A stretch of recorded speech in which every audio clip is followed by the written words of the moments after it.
I know it's not common to hear this, but I genuinely believe that money can solve 75% of our lives' problems. Think about it. Some things can't be solved with money, okay? If you have bad health, you have bad health. If you are grieving someone, you're grieving someone. You can't use money to make someone love you, but you can get better access to healthcare.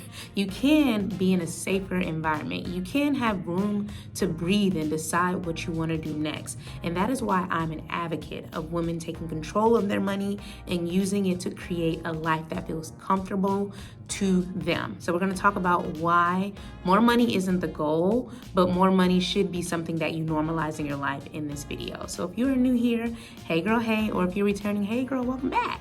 My name is Joshlyn and I am the founder of Maximize Money, where I teach women how to invest their first $100 in the stock market and continue to grow their money with confidence so that they can have long-term financial freedom on their terms. And as I mentioned, we're going to talk about the power of money and using money as a tool, but not worshiping it on this video. So number one thing that I believe money should represent in your life is a higher level of confidence. When you know what's happening with your money, you tend to trust yourself more to make more confident decisions that align with the woman you want to become as well as the life that you want to live. So when I think about what that looks like for me in theory, it's paying off my $80,000 in student loan debt. That was very hard, okay? I had to rearrange my whole life to make it happen, but I knew, I said, girl, you're gonna give yourself 2 years. I had to move back in with my mom. I had to do a 180 on my life, but I knew what that debt payoff would represent for the woman that I wanted to become later,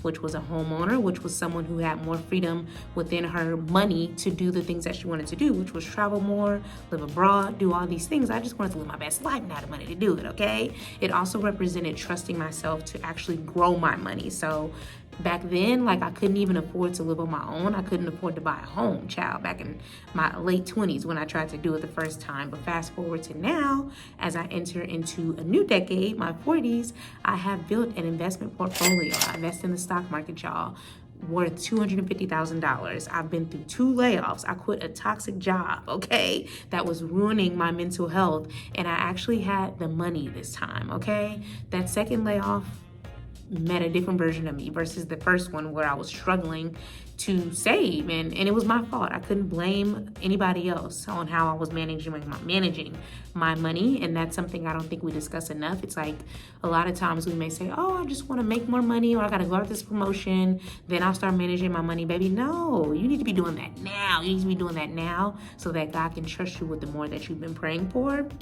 But ultimately, there's a higher level of confidence that comes when you trust yourself to make good decisions with your money.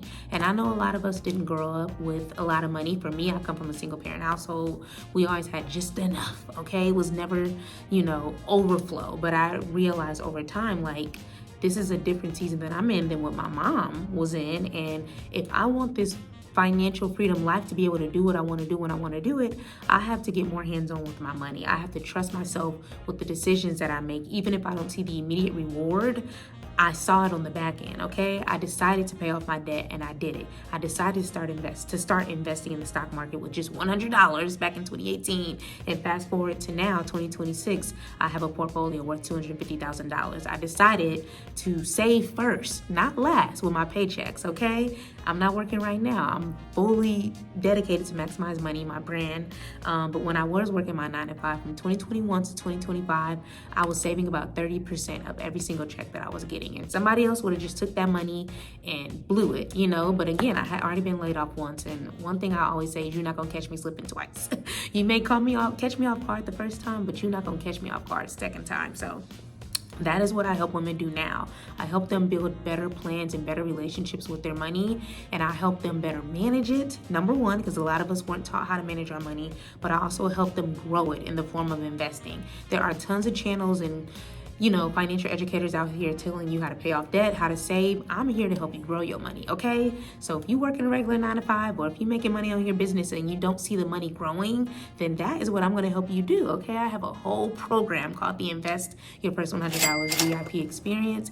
And to date, okay, 2026, when I recorded this video, August, I've helped over 17 women invest their first $100 in the stock market. Because again, I don't want you to stop living your life, okay? I want you to be able to still enjoy the brunches, take the trips, lips, get the hair, get the nails done, do all the things, but you also are gonna be growing your money. Nothing is gonna grow your money like investing, baby. You could save all the money in the world, but whatever you put in there is gonna be in there because it's a savings account. It's not an investment account. And so again, I'm not asking for $500, $1,000, I'm asking for $100 every single month, and I'm gonna walk you through that experience in my Invest Your First $100 VIP experience. It's a one-on-one experience, just you and I. So if you want to learn more about that, book your session. The information is linked in the description.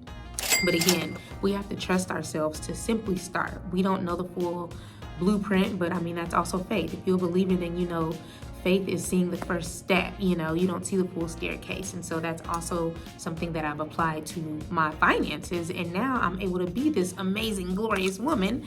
Now the money ain't flowing the way that it used to, but I'm grateful to be able to have options, to have the confidence, and to know that I don't have to choose. I don't have to choose whether I pay my bills or go to happy hour. Like, it's very much a yes and over here, not an either or.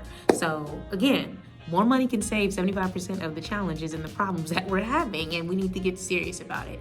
Another thing that money represents for me is peace, okay? When an emergency happens, my car literally just broke down. I needed a new battery, and that's a $200 expense. And imagine if you didn't have that. It's like, now you gotta rob Peter to pay Paul. You ain't gonna have no car for a couple of weeks. Like, that was very much my life in my 20s. Like, I was always one emergency away from paycheck being wiped out, okay? Now it's like, no, girl, you need to save first.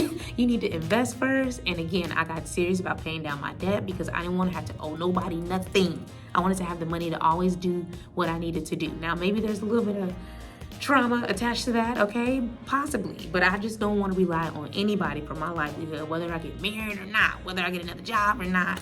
Even with my business, like, I'm grateful to be able to maximize money, help my money girls, which is what I call my clients, help them build their investment portfolios, help them pay off debt, and not have to take on like negative clients. And that's really another form of peace, being able to pause before I take on a client, being able to pause before I rush into another job if I ever do go back to corporate America, and being able to leave stressful environments. Child, I don't know if I told y'all, I don't know if I told you, but in 2019, I ended up leaving a toxic work environment, and I had no real income plan. Like, I really was just winging it, okay? And thankfully that stint only lasted for 3 months. But looking back, I could have been doing a lot more with my money. At that point, I had already paid off my student loan debt, girl, $80,000 paid off, car note paid off, credit card paid off. But I didn't get back on my Zoom, okay? I was still saving last. I was investing $100, but I was investing with a financial advisor. That's another story for another day. We're gonna have a whole video about why you don't need to trust all these financial advisors. I'm not telling you not to use one, but I believe in financial empowerment and literacy for a reason, which is why you're watching this video. But again, that's a whole separate conversation. I'm gonna talk about that in a couple of weeks. But that is what money represents. It's peace. Peace to leave toxic environments. Peace to handle a last minute emergency. Peace to be able to treat your friend to a birthday dinner, okay? Something as simple as that. Not having to worry about if you're gonna overdraw your money, not worrying about if you gotta move money from this account to the next. Like, that was very much my life. And that is the life of a lot of the women that come to me and decide to work with me. And they are often so scared to share that. And I'm like, girl, whatever you've been through, I've been through worse, okay? We are here to normalize financial stability. We are normalizing talking about money out loud amongst women because we don't do it enough. We're way too hands off. And as long as you locked in with me and you part of this community, we're gonna talk about money. We're gonna change the way we see money, okay? So if you're like, okay, girl, you right.